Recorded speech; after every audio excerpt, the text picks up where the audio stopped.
2021 Ford EcoSport Spied winter testing with gold wheels.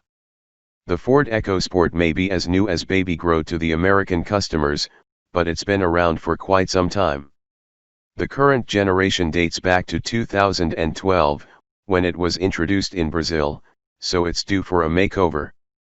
This test prototype was spotted in Europe, taking the form of a Fiesta-based small SUV.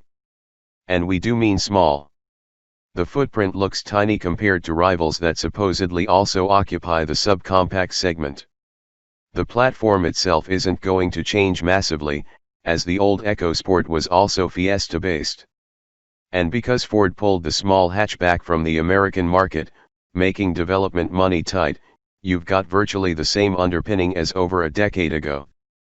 But Ford Europe has already put a lot of effort into improving the crashworthiness and rigidity of the EcoSport. All that's needed is a modern shape and slightly better tech. The EcoSport will compete directly against some of the more sportier-looking subcompact models, such as the Mazda CX-3 and Hyundai Kona. As such, Ford appears to have given the model a look that's similar to both the 2019 Fiesta and the upcoming Kuga crossover replacement. The headlights sit higher, and the body is streamlined. A sloped roof and sportback-style trunk are just some of the significant differences between our 2021 prototype and what currently rolls off the assembly lines in Romania.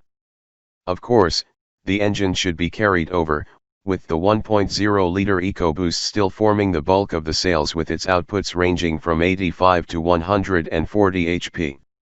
At least one version will be fitted with an automatic.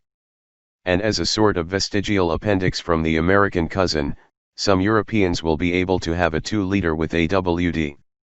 At least one diesel should also be offered, a 1.5 EcoBlue turbo with either 100 or 120 HP, or both. Ford is lagging in the battery department, so you won't get a rival for the Kona or Soul EVs.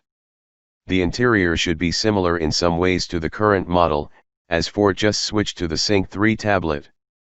But the ergonomics will be better since features like Park Assist or Adaptive Cruise Control will be baked in from the start, not added as afterthoughts.